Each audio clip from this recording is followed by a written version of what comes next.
जय हिंद। ये number system का पार्ट 5 है, जिसमें हम लगातार इम्पोर्टेंट क्वेश्चन को देख रहे हैं। ये क्वेश्चन नंबर 1 है। क्वेश्चन नंबर 1 में लिखा है कि 3 अंकों की सबसे बड़ी संख्या जो 3, 5 और 9 से विभाजित होने पर समान शेषफल 2 ही आता है। यानी कि एक ऐसी संख्या जिसे हम 3 से, 5 से और 9 से डिवाइड करते हैं, उस शेषफल हर बार 2 बच जाता है। तो वो संख्या हमें ज्ञात करनी है इनमें से। ठीक है, सबसे पहली बात 3, 5 और 9 की बात हो रही है। सबसे पहली बात वो ये है कि अगर कोई भी संख्या जो 9 से डिवाइड हो रही है तो वो जो है 3 से डिवाइड होगी ही होगी, इसमें कोई कंडीशन नहीं है। जैसे मान लीजिए यहाँ पे 9 हो गया या फिर 18 हो गया या फिर 27 हो गया, ये सब जब 9 से डिवाइड है तो आपका 3 से भी डिवाइड होगा, इसमें कुछ सोचना नहीं है। ठीक है, चलिए अब हम देखते हैं कि इसमें दूसरी बात क्या है। दूसरी बात ये है कि इसमें कहा गया है कि 5 से हम डिवाइड करते हैं। तो देखिए 5 से हम डिवाइड करेंगे, कोई भी संख्या 5 से कब डिवाइड होगी? जब उसका यूनिट डिजिट जो इकाई अंक होता है, आखिरी अंक होता है, या तो 0 हो या तो 5 हो। कोई भी संख्या 5 से कम्प्लीटली डिवाइड तभी होगी जब उस संख्या का आखिरी डिजिट 0 हो या फिर 5 हो। जैसे कि 10 हो गया, 15 हो गया, 20, 25, 30, 35, 40, इस तरीके से जिसका आखिरी अंक 5 हो या फिर 0 हो। ठीक है, और हमें ये यहाँ पे दिया गया है शेषफल 2 बच जाता है हर बार। यानी कि हम चाहते हैं जब एक ऐसी संख्या में जब हम भाग दें तो इनमें जो है 2 शेषफल बच जाए। ऐसा कब होगा? जब हम जो संख्या में भाग दे रहे हैं उसका यूनिट डिजिट या तो 2 हो या फिर 7 हो। ऐसा कब होगा? शेषफल 2 कब बचेगा? जब हम जिस संख्या में भाग दे रहे हैं 5 से, वो संख्या का आखिरी डिजिट 2 हो या 7 हो। जैसे कि 12 हो गया, 17 हो गया। ठीक है, 12 होगा तो 5 दूनी 10, 2 बच जाएगा। 17 होगा तो 5 तिया 15, 2 बच जाएगा। 22, 27, 32, 37, इस तरीके से उसका यूनिट डिजिट 2 हो या 7 हो। अब ऑप्शन में देखिए, जो भी ऑप्शन आपको दिया गया है उनमें से ऐसा कौन सा ऑप्शन है जिसका यूनिट डिजिट इकाई अंक 2 है या फिर 7 है? तो इसमें केवल एक ऑप्शन है, ऑप्शन नंबर बी है, जिसका यूनिट डिजिट 2 है। ठीक है, तो ये हमारा आंसर हो गया। आप तसल्ली के लिए चेक भी कर सकते हैं, हालांकि चेक करने की ज़रूरत है नहीं, just as a rough work check कर सकते हैं आप। 5 1 यहाँ पे 5 होगा, 4 बचेगा। ठीक है, और यहाँ पे 9 होगा, 9 बचे 45, और यहाँ पे कितना बच जाएगा? यहाँ पे 4 बचेगा, 2 होगा, और 5 8 40, 40 जब हम इसको घटाएंगे तो यहाँ पे 2 शेषफल बच जाएगा। ठीक है, इसी तरीके से आप बाकी संख्या के लिए भी देख सकते हैं। हम चलिए यहाँ पे किसके लिए देख रहे हैं, हम 3 के लिए देख लेते हैं। 3 के लिए जब आप देखेंगे तो 3 त्रिका 9, 3 त्रिका 9, ये 2 शेष बच जाएगा आखिरी में। 9 की बात करें तो 9 1 9, 9 1 9, फिर ये शेषफल बच जाएगा। यानी कि ऑप्शन बी जो है वो बिल्कुल करेक्ट आंसर है। ठीक है, चलिए हम बढ़ते हैं क्वेश्चन नंबर 2 की तरफ। क्वेश्चन नंबर 2 है कि प्रथम 25 विषम संख्याओं का समांतर माध्य क्या होगा? ठीक है, इसमें 25 विषम संख्याओं का, फर्स्ट 25 विषम संख्याओं का समांतर माध्य पूछ रहा है। तो समांतर माध्य का क्या तरीका होता है कि सबसे पहले जितने भी नंबर्स दिए हैं उन सबको सम कर लीजिए, फिर जितने भी नंबर्स हैं उन नंबर्स की संख्या से उसे भाग कर दीजिए। ठीक है, सम ऑफ टोटल नंबर्स अपॉन या डिवाइड बाई टोटल नंबर्स। ठीक, तो सबसे पहले इसका हम सम कर लेते हैं, यानी योग निकालते हैं। तो विषम संख्याओं का योग कैसे निकाला जाता है? फार्मूला होता है कि प्रथम n प्राकृतिक, ये फॉर्मूला होता है, राइटिंग पे मत जाइएगा आप लोग, ठीक है। 25 n प्राकृतिक संख्याओं का, इसमें विषम भी ऐड कर लीजिए। प्रथम n विषम प्राकृतिक संख्याओं का योग बराबर क्या होता है, n² होता है, ठीक है। n का मान कितना है, n का मान है 25, वैल्यू पुट कर दीजिए।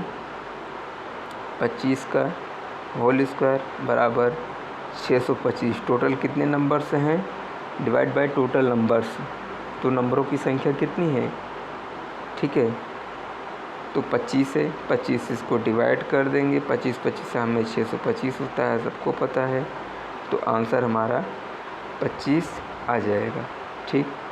चलिए, इसमें कुछ था नहीं, ठीक है। अब हम बढ़ते हैं क्वेश्चन नंबर 3 की तरफ।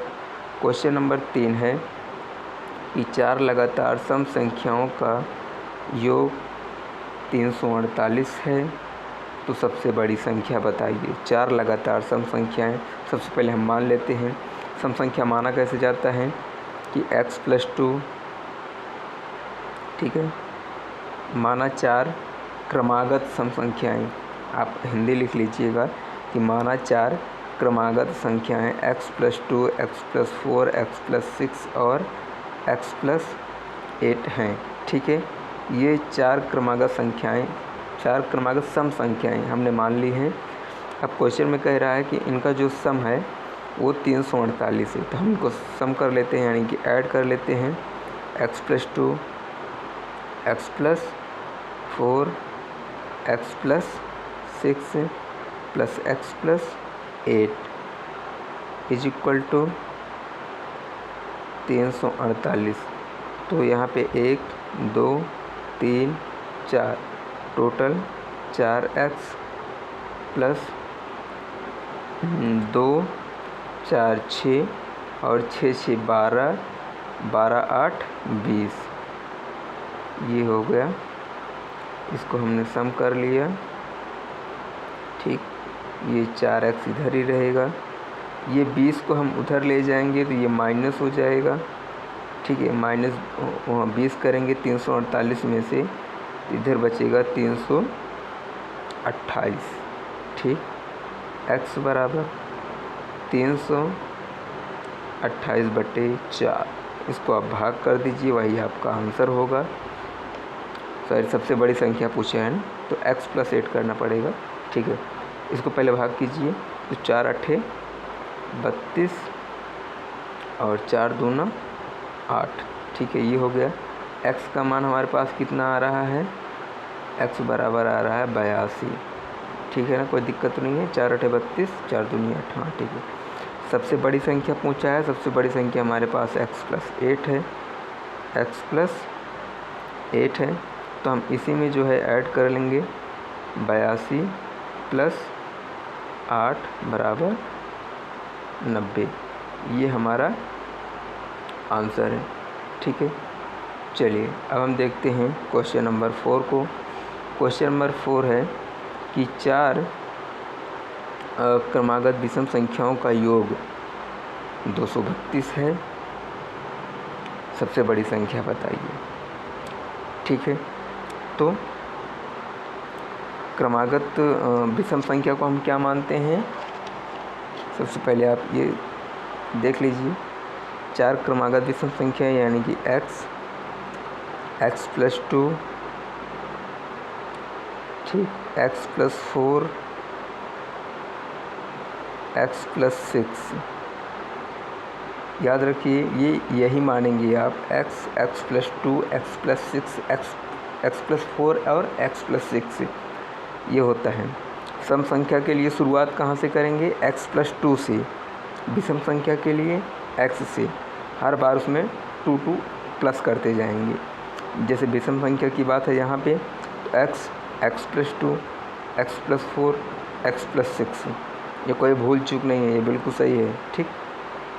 सम संख्या की बात कर रहे हैं तो पहला जो नंबर होगा वो x+2 होगा, सेकंड वाला x+4 होगा, थर्ड वाला x+6 होगा और फोर्थ वाला x+8 होगा सम संख्या के लिए। यहाँ विषम की बात कर रहे हैं। इसमें कह रहा है कि इसका योग जो है 32 है, 232 है। ठीक है, हम ऐड कर लेते हैं x+2 x+4 और x+6 बराबर ये है 232, 1 2 3 4 टोटल 4x प्लस 2 4 6 6 6 12। ठीक है, यहाँ कितना हो जाएगा 232। ठीक, 4x बराबर ये 12 जो है इधर जाएगा तो माइनस हो जाएगा, यानी घट जाएगा, बचेगा कितना 220। ठीक है, भाग कर दीजिए x बराबर 220/4 भाग कर दीजिए, इसको हो जाएगा 4 पंचे 20, 2 बचा यानी फिर से 20 हो गया, 4 पंचे 20 यानी कि x का मान कितना आ रहा है 55। ठीक है, सबसे बड़ी संख्या पूछा है, सबसे बड़ी संख्या क्या मानी है x+6 मानी है। तो इस संख्या में और 6 ऐड कर दीजिए तो सबसे बड़ी विषम संख्या हमें मिल जाएगी। 55 + 6 = 61 यानी कि 61। यही आपका आंसर होगा। ठीक, चलिए बढ़ते हैं क्वेश्चन नंबर 5 की तरफ। क्वेश्चन नंबर 5 है कि 3 क्रमागत सम संख्याओं का योग 390 है, सबसे बड़ी संख्या बताइए। ठीक है, क्वेश्चन नंबर 3 की तरह है, बिल्कुल सेम। आपको समझने के लिए एक और क्वेश्चन हमने पिक किया है, अदरवाइज इसकी कोई ज़रूरत ही नहीं। ठीक, थोड़ा हम तेज़ करेंगे इसको। 3 क्रमागत सम संख्याओं का योग 390 है। ठीक है, तो हम डायरेक्ट कर रहे हैं x+2 + x+4 + x+6 बराबर 390। आप एज ए प्रोसेस पूरा करिएगा। सबसे पहले आप लिखिएगा कि माना 3 क्रमागत सम संख्याएँ x+2 x+4 और x+6 हैं, तब एक by questions according two questions इनका जो सम है वो 390 है। x, अब इनको सब सम कर लीजिए तो यहाँ पे आ जाएगा 3x प्लस नंबर्स को ऐड कर लीजिए 2 4 6 6 6 12। ठीक है, और ये है आपका 390। ये 3x = 390 - 12। इसको हम घटाएंगे तो कितना आएगा 70 20 90 यानी कि 378। ठीक, ये है 3x। अब x बराबर यहाँ से निकालेंगे तो 378/3।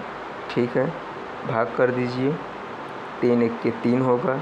ठीक है, 3 दूनी 6 होगा, 1 बचेगा और 6 3 18, 3 6 18 होगा। ठीक है, x का मान यहाँ पे क्या आ रहा है 126 यानी कि 126 आ रहा है। सबसे बड़ी संख्या हमसे पूछा है तो सबसे बड़ी संख्या हमने x+6 माना हुआ है। ठीक, तो x की जो भी वैल्यू है उसी में आप 6 और ऐड कर लीजिए। 126 + 6 = 132 और यही आपका आंसर है। ठीक है, ये आपका आंसर हो गया। ठीक, चलिए अगर इसी में पूछा होता सबसे छोटी संख्या क्या है, सबसे छोटी संख्या को हमने x+2 माना था, तो हम यहाँ पे क्या करते, यहाँ पे +2 कर लेते तो 128 रिजल्ट आपका आ जाता। ठीक, चलिए क्वेश्चन नंबर 6 देखते हैं। क्वेश्चन नंबर 6 है कि 490 से 650 तक दोनों को मिलाकर, यानी कि इन दोनों संख्या को लेकर कितनी संख्या हैं जो 7 से विभाज्य हैं। तो सबसे पहले तो भाई 449 ही विभाज्य होगा। और दूसरे की क्या ही बात करें। इसके बाद 497 होगा, 504 होगा। इस तरीके से होते हुए अब सबसे आखिरी डिजिट क्या होगा, तो इसको हम ये ज्ञात करने के लिए हम 650 को 7 से भाग कर दे रहे हैं। जो भी रिमाइंडर आएगा वो 650 में से माइनस कर देंगे, पता चल जाएगा कि लास्ट संख्या क्या होगी जो 7 से डिवाइड हो रही है। ठीक है, तो 7 7 49 7 8 56 7 9 63 जाएगा। ये 2 है, यहाँ पे 0 आ रहा है। 7 दूना ये 14 हो जाएगा। 14 6 20, यानी कि इस 6 को इसमें से माइनस कर दीजिए तो कितना आ जाएगा, 644 44 6 50 बिल्कुल। यानी कि आखिरी डिजिट जो होगा वो 644 होगा, आखिरी अंक जो कि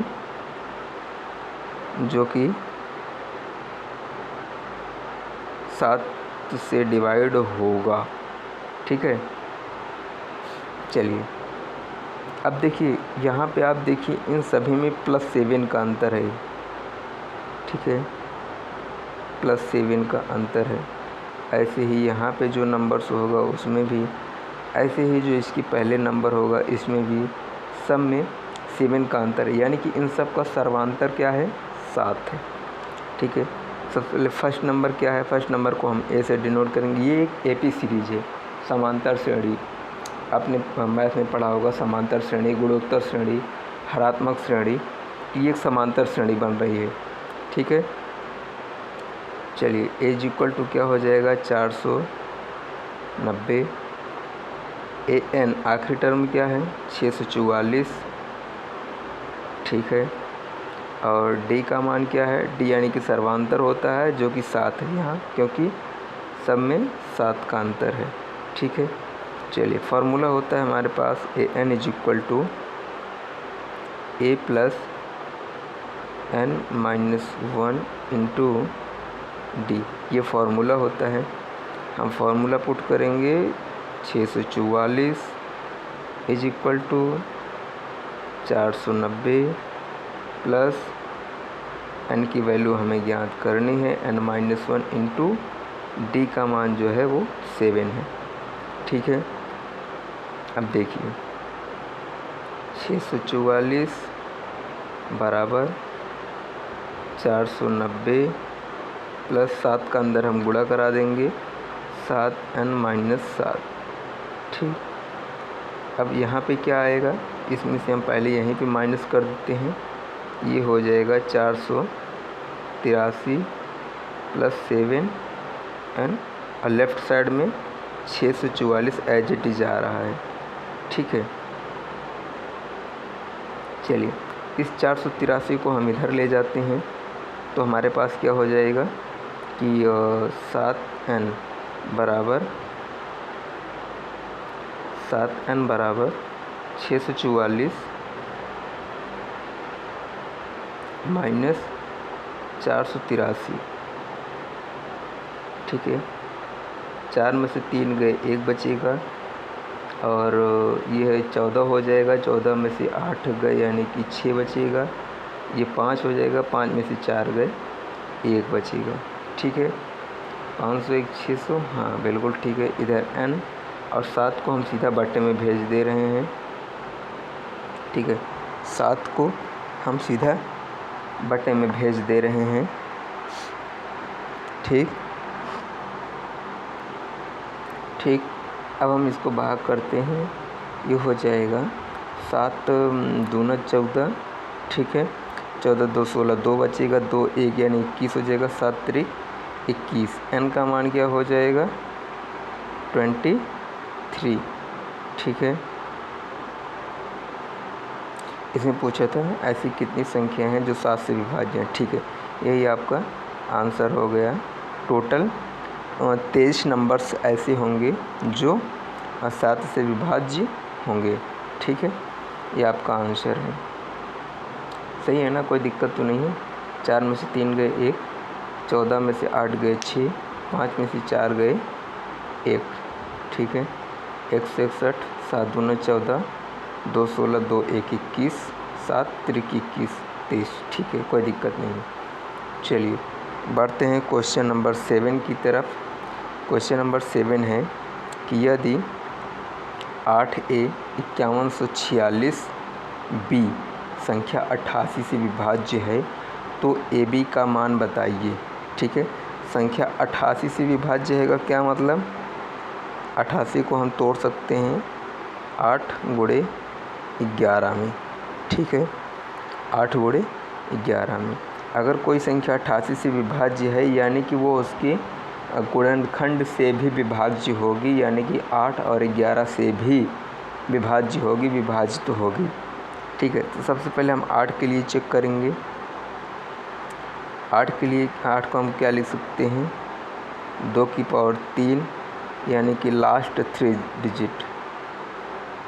ठीक, लास्ट 3 डिजिट।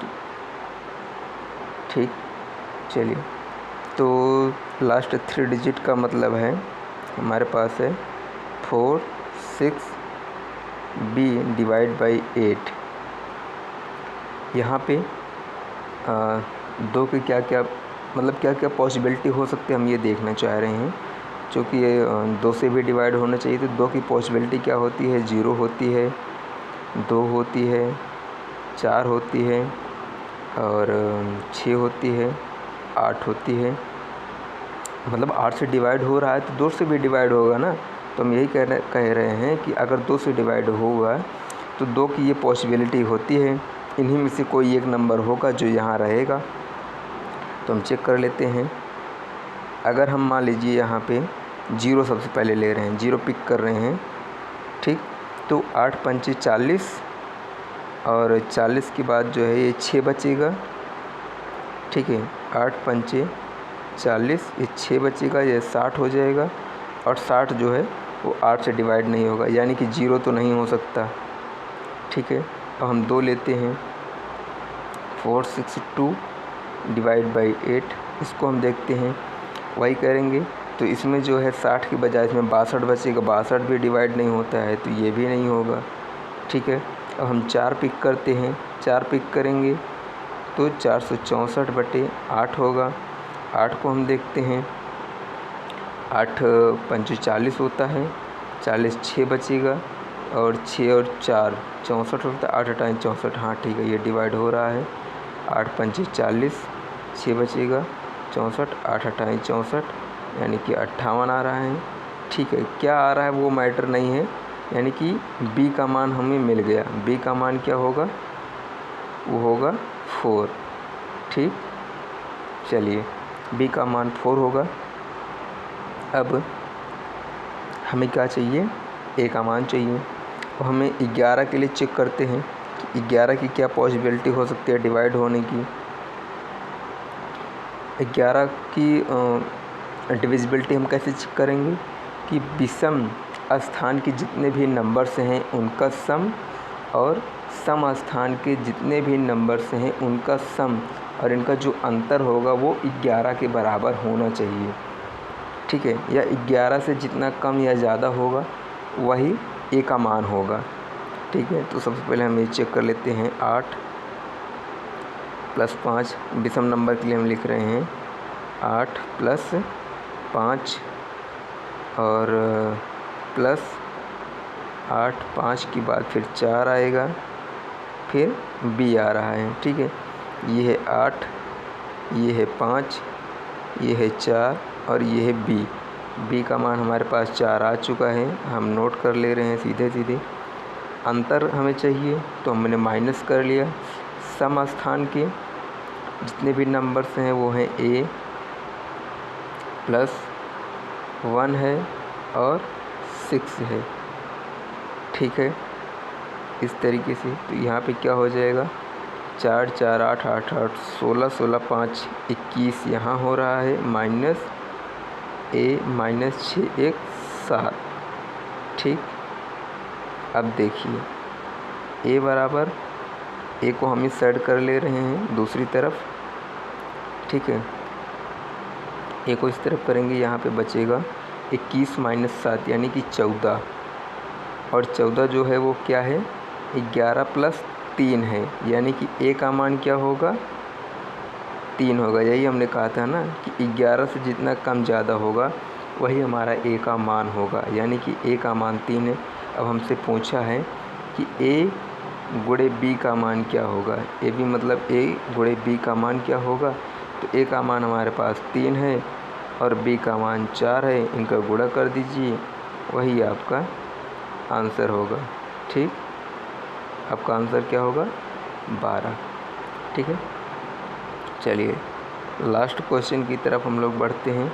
लास्ट क्वेश्चन है कि सबसे बड़ी संख्या 234 A 5B ज्ञात कीजिए जो 22 से विभाज्य है लेकिन 5 से विभाज्य नहीं है। 22 से तो विभाज्य है लेकिन 5 से विभाज्य नहीं है। चलिए ठीक है भाई, कोई बात नहीं। हम 22 से बात कर रहे हैं, 22 से डिवाइड होगा। तो जब हम 22 की बात कर रहे हैं तो ये इसके गुणनखंड से भी डिवाइड होगा। इट मीन्स 2 और 11 से भी डिवाइड होगा। ठीक है, हम कामा करने की बजाय, हम गुणा लगाने की बजाय हम कामा लगा देते हैं कि 2 और 11 से भी विभाज्य होगा। 2 से विभाज्य होगा, उसकी क्या पॉसिबिलिटी है कि आखिरी डिजिट आपका 0 होना चाहिए, या फिर 2 होना चाहिए, या 4 होना चाहिए, या 6 होना चाहिए, या फिर 8 होना चाहिए। ठीक है, तो ऑप्शन नंबर बी जो है ये तो है नहीं, क्योंकि इसमें 1 लिखा है। ठीक, जबकि 2 की पॉसिबिलिटी कहती है कि आखिरी डिजिट आपका 0, 2, 4, 6 या फिर 8 होना चाहिए। ठीक, ये तो होगा नहीं। अब बाकी बचे 3 ऑप्शन, तीनों में 0, 2 और 8 है। चलिए अब 11 की हम बात करते हैं। हम 11 की बात करते हैं और आखिरी डिजिट यहाँ पे हमारे पास क्या था, बी में आखिरी डिजिट बी है 2 के लिए, तो बी का मान भी इन्हीं में से कोई एक होगा। ठीक है, बी का मान भी इन्हीं में से कोई एक होगा, बी का मान। 11 की हम बात कर रहे हैं, तो विषम नंबर पे जो भी, विषम स्थान पे जो भी नंबर्स हैं उनका हम सम करते हैं, 2, 4, 5। ठीक है, -3 A + B। ठीक है, 5, 4, 9, 2, 11 -3 A B। ठीक, A और B को हम इस तरफ ले आते हैं, A + B हो जाएगा। ठीक है, क्योंकि दोनों माइनस में थे, इधर आए तो दोनों प्लस हो गए। ठीक है, 11 - 3 हम इसको वहीं रखेंगे, 11 - 3 यानी कि 8 आएगा। B का मान जो है इनमें से क्या होगा, सबसे फर्स्ट प्रायोरिटी अगर हम 0 लें, ठीक 0 लें तो क्या हो सकता है, 0 लें तो हो सकता है, लेकिन क्या है कि वो 5 से डिवाइड नहीं होना चाहिए, क्वेश्चन में ये भी लिखा है। ठीक है, लेकिन 5 से विभाजित नहीं होना चाहिए। 5 से विभाजित ये तो हो जाएगा क्योंकि इसका यूनिट डिजिट जो है 0 है, और 5 की डिविजिबिलिटी की यही कंडीशन है कि उसका आखिरी डिजिट अगर 0 है या 5 है तो 5 से डिवाइड होगा ही होगा, यानी कि ऑप्शन बी भी नहीं हो सकता। तो मतलब हम 0 नहीं ले सकते। ठीक है, इसके बाद 0 के बाद फर्स्ट प्रायोरिटी क्या है कि 2 है, यहाँ से हम बी का ऑप्शन हम 2 पिक करेंगे और ए का ऑप्शन क्या हो जाएगा, फिर 6 हो जाएगा, क्योंकि हमें A + B का मान जो है वो यहाँ से हमें 8 मिल रहा है, तो इनको हम जब सम करेंगे तो ये 8 होगा। ठीक है, तो आप देखिए क्या बनता है, कौन सा विकल्प हमारे पास सही होगा। 234 ए के स्थान पर हमने क्या लिया है, 6 लिया है, 6 और 5 है, फिर बी के स्थान पे 2।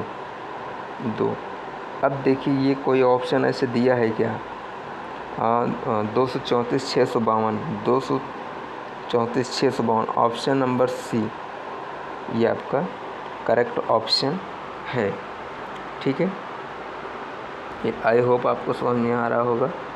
और आप लोगों से एक रिक्वेस्ट है यार कि जो लोग भी इस वीडियो को देख रहे हो, थोड़ा कमेंट करके बताओ कि क्या चीज़ें आपको समझ में आ रही हैं कि नहीं आ रही हैं। नहीं समझ आ रहा है तो क्या नहीं समझ आ रहा है और क्या क्या चीज़ें इम्प्रूव करें। जब आप लोग थोड़ा फीडबैक देंगे तो चीज़ें और क्लियर होंगी।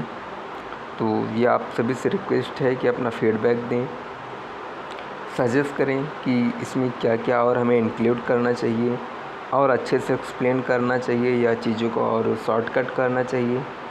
तो जैसे भी है अपना फीडबैक दें। ठीक है, मिलते हैं नए वीडियो में। जय हिंद।